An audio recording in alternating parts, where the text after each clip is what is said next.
today. Been on a 4-hour car journey, and as it was, obviously things happen when I am basically in the car trying to do anything at all. So hope we're all doing really well. Hopefully the signal's good and the camera's good. So a little bit of an update as per Fabrizio on his channel today. So not huge. I mean, we've been talking about it on here for a long time actually.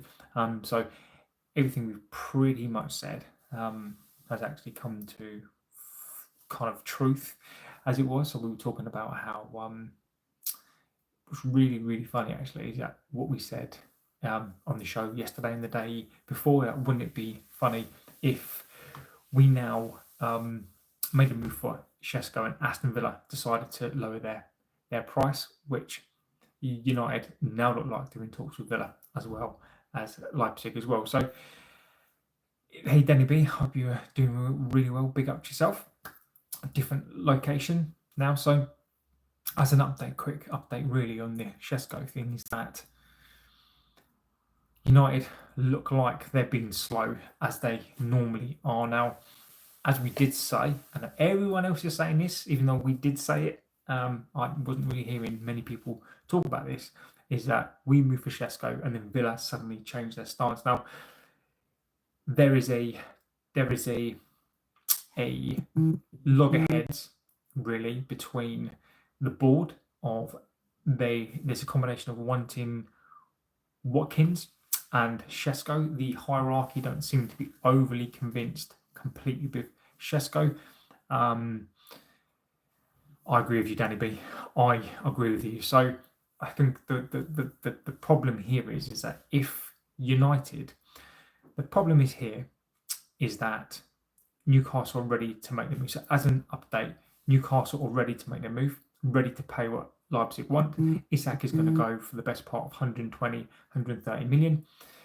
70 million of that. So if you're going to half it, 70 million that on Sesko, I think is a good deal for them. I have said this, to be fair, not because I'm right, but just because I say what's on my mind, is that I can see Sesko in a Newcastle shirt. I've said that for quite some time now.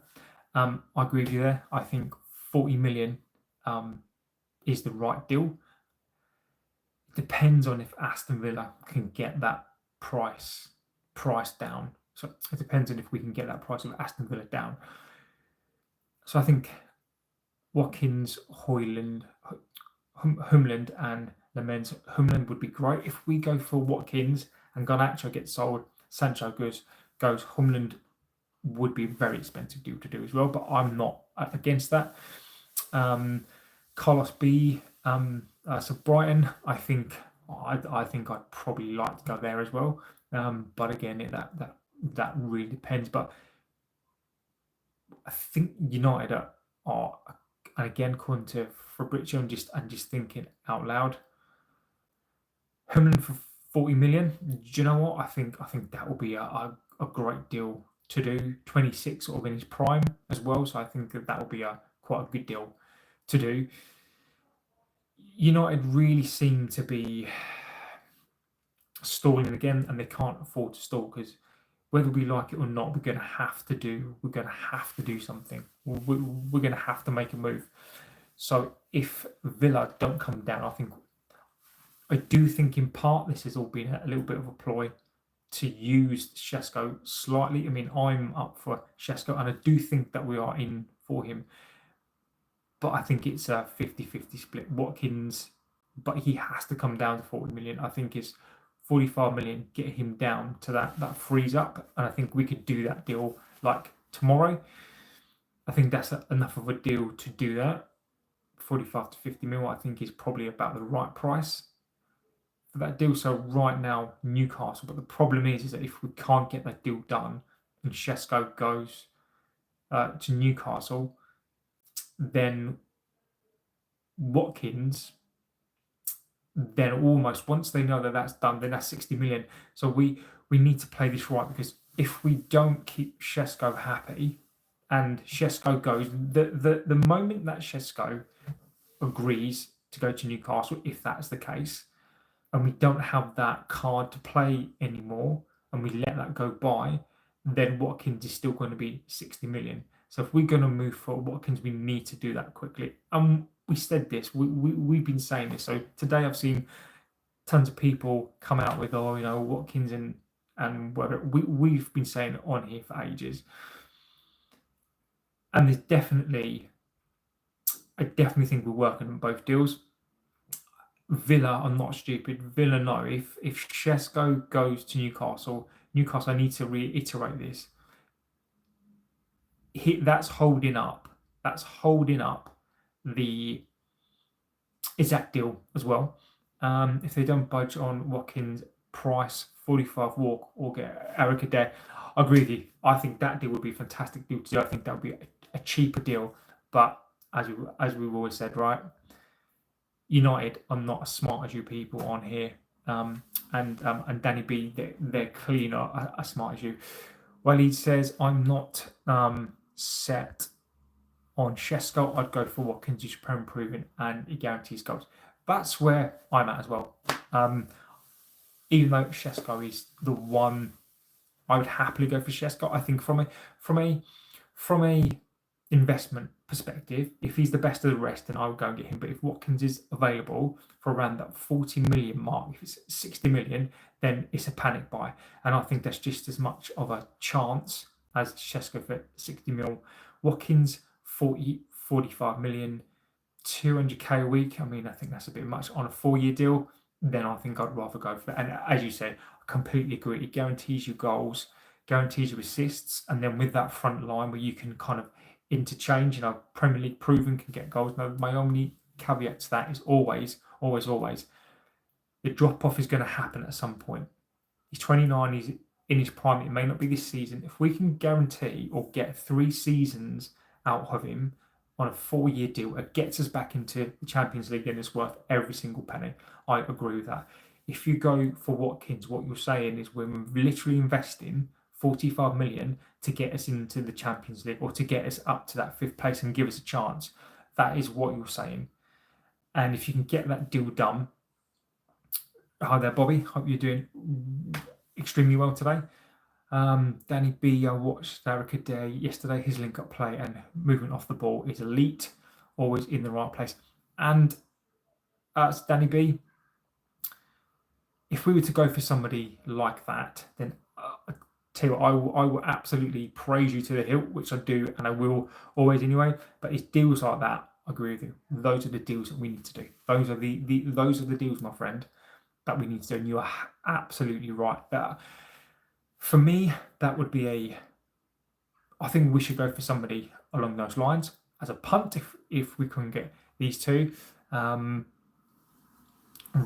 He reminds me of Tony. Again, no, these are the deals that we need to do. I'd even argue that we need both. I think, as we've said before, that's a sort of deal for a striker from Ghent that we do as a second striker, as a punt. I suppose as we ain't going to get Sesko. Now,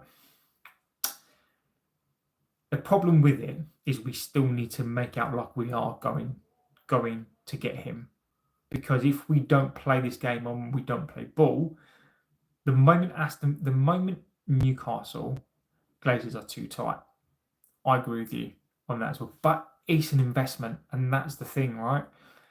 It's an investment, and they're all over that. They're all over that investment. Now, if we want Watkins for that price, we still need to make out like we're going for him, because the moment talks begin with either party, either us or Newcastle. If the talks begin with Newcastle, then Watkins' price stays at 60, because Aston Villa know we have nothing else to go for. So this is why we need to get in and get in there. And as we did say yesterday and the day before that, is we wondered on here if we went for Sesko and Aston Villa would suddenly go, oh, actually, Watkins is back in the frame. And that's what we've been saying for a couple of days. And that is the truth. So has this been a ploy the whole way through for us to do that? So Giles says Sesko at 80 million, a little expensive. He's also a massive risk at 80 mil. Do United gamble like they did with Højlund? Watkins will be if open their eyes for Mateta.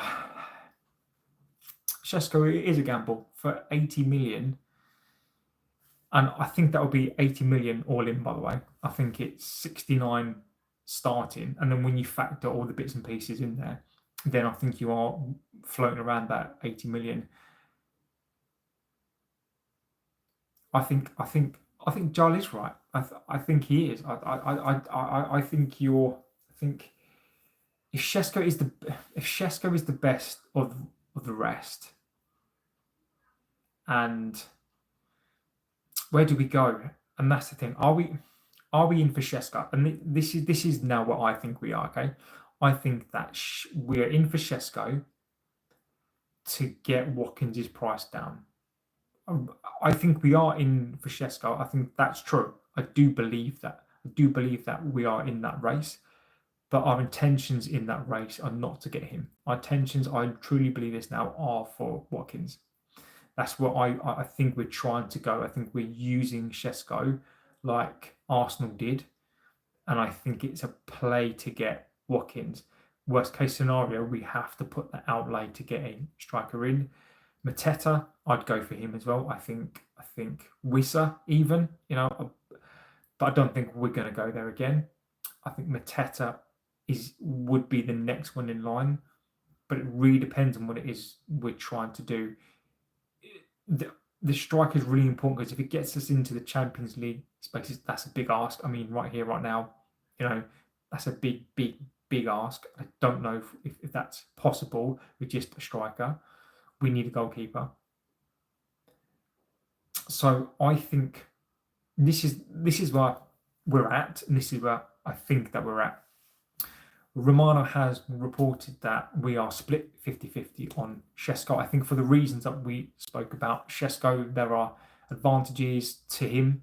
Price-wise, you amortize that over 5-6 years, and as an investment, as a business, which is an Ineos thing, as we all know, it makes sense. But Amorim, I do think, wants Watkins. He needs him for the here and now for what he's trying to do. If the price is lower, in my opinion, it's still a slight risk because you're saying, look, he's 29 years old. He's on the back of a good 2 years. Eventually, he's going to drop off or start to potentially, but he's proven. Can we get those 3 years out of him on a good wage at a good price? That's where I'm at on that one. Joel says Mateta doesn't have the right height. He's all strong, tall. He's very, very tall. Lamppost tall. I did say he. I didn't say he was tall. We need somebody. I agree, but the problem that we've got now is that teams know that if we don't get Sesko, we are desperate, and this is the position that we've put ourselves in now. Is that we look like we know. So we need to use Sesko. If we're not going to actually get him, we need to use this to now get a striker. But the problem is we're too slow. The problem is that we don't think and behave like this. The problem is we don't behave like a big club. We need to get Mateta or Watkins. Watkins will be the preference for me. But we think that we can hold off, and teams are not going to know this. So if Watkins isn't concrete by the time Sesko is concrete with somebody, Watkins remains a hard deal to do because Villa are not going to lower that price. They're not going to lower that 60 million price unless they think we're going to go for Sesko. So we almost need to be winning that race, going into talks with him, and then pivoting away at the last second. That's what we need to do. Or Mateta, Crystal Palace are going to be in the same boat. They're going to know that we are desperate, and they're going to increase their prices. So Sesko as a tactical move right now is a really, I'm going to see, this for me is a tester of how good we are at recruitment. Do we actually need to sell to buy? And if we do, if we need to sell to buy, then we're screwed. Because how do we convince Sesko that actually he's part of this, and then we pivot? So for me, this is a tactical move. It's a high risk move, really high risk move. And will it pay off? I don't know. Is the funds? I do think we have limited funds. Aline Fay, hello and welcome. We say, when Watkins came to Villa, he wasn't much good. It took him a while to get used to the Premier League. Very valid point. I think he was okay. But he did come in, as you say there. That's a very good point. You could argue that with Sesko as well, but it really depends, and I'll come back to that point as well.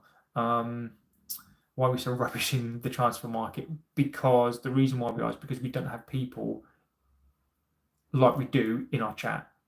If you guys were in charge of that, we would have some amazing players. Now, Eileen does make a great point in regards, I think it's pertinent to Sesko, is that it depends on what we're trying to do, right?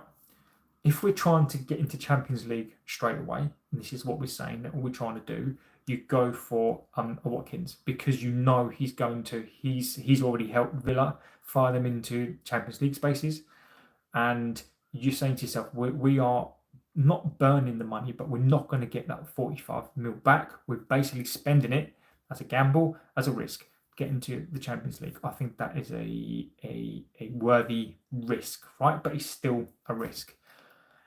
Or do you go, well, actually, we're building for the future. We don't necessarily want to get to Champions League this year. Maybe we'll get into next year, or maybe we'll try and finish 8th this year, and then we'll push. But Sesko can be part of that. It's an investment saying, look, over 5 years, you can't, I don't think you can really lose on that deal, because Højlund's been awful, but he's still worth 40 million. So because of his age, he's still going to be worth some money. So I don't think the risk is there. It's what are we trying to do? If we go for Sesko, we're almost saying, look, we're not expecting to get into the Champions League. We may go for 8th. Best case scenario, Sesko comes and hits the ground and amazing. But Ollie Watkins is a commitment. We're going for this year. If we don't, we could even end up wasting 45 million on a player that we're not going to get the money back on. So there are risks as well, but it's a calculated risk. And for 45 million, do you want to take that 45 million risk on a Watkins who could miss, and if he misses, we're never getting that money back? Or do we go for a Sesko that if he does miss, we could still potentially get that cash back because he is still so young? What do we say? So Becca says that's true. If we miss him, forget about Watkins, because Villa will make sure that we don't get him. And that's it as well. We need to play this. The next 24 to 48 hours are going to be pivotal, I think, for what we're trying to do.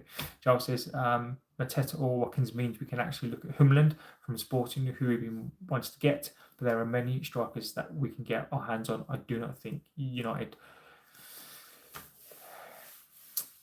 Joe, again, mate, you make some really good points, and and that's another good argument there as well, is that if we go for Watkins, if we manage to offload Sancho and some of the other players, it does free up those funds.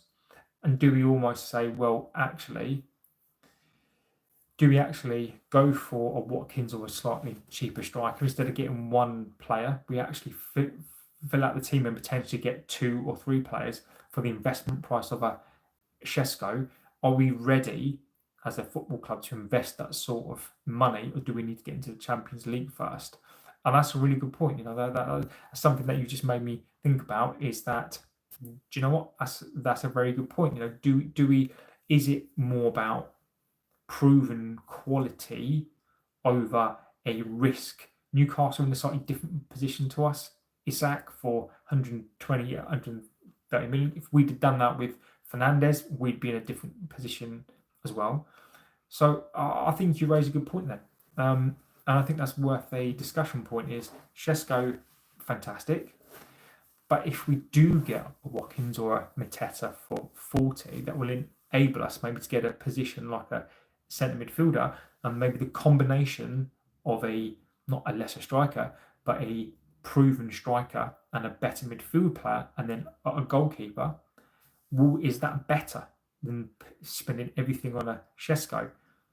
But I caveat that with, we need to make out like we're going for a Sesko, because otherwise clubs are going to know that they're going to think that we're going to pay that money, and Villa will not reduce that price. So it's almost like we're almost in a case where Newcastle, the Isak deal needs to happen because Newcastle need the Sesko deal to be done. So they're holding off on that. We want Sesko, but really Watkins is the one. But we need to be seen like we're going for. It's almost really, if we could do an agreement with Newcastle to say, look, let's try to work together on this deal. We will make out like we're going to go for him. You get Isak sold, or once we've got Watkins, then can we not do some sort of behind the scenes deal where we'll clear you a path? Then once Watkins, if the price comes down and we negotiate that, then the path is clear for them. So these are the sorts of, for me, these are the sorts of conversations that possibly that we need to have behind the scenes. Prefer Watkins Højlund or agreed. Again, agreed. I think the more players that we get, the better. I'm in agreement with that. But Sesko's the only thing that we can get. We still need to be in this Sesko deal for a number of reasons. I think Sesko is the key to Isak. He's the key for Watkins, possibly the key for other deals that we can do. And maybe we are trying to be smart on this one, but I don't want to give them. I don't want to give them any more compliments than I need to. Joel says, if Sesko becomes successful, we get him from Newcastle in a year or two. Exactly, and that's the point, right? If we are going for players like that, it means we're in the Champions League. Do we almost wait for players like that until we get to Champions League, and then we go for those sorts of players? Because we're still going to have that pool, right? As we said, Joel, Jim needs to sell Nisto, or we end up in a situation at Palace instead. This is my biggest worry of next season. Well, we need to prove that we can get into the top 6, top 8 for next season first. I agree with you, Sir Jim. I'm just going to be honest. I won't use good words, but I do think Sir Jim is a little bit of a wally. But that's where we are. It's a quick update, really. Just because I need to go, but it's a quick update on where we are. So Sesko, the merry-go-round for Sesko is still open. I truly believe that Watkins is the one that we're going to go for now, but we're going to use Sesko, try and use that in a deal. So if anything else does break on this and things happen, then I would jump back on. Obviously, I'm not in my normal surroundings, but I will try and jump on wherever I am. So I might be on a beach, I might be walking, but I will do what I can, and I will jump on and give you an update. So just a quick one. Thank you for watching, and of course, I will see you on the next one. Take care.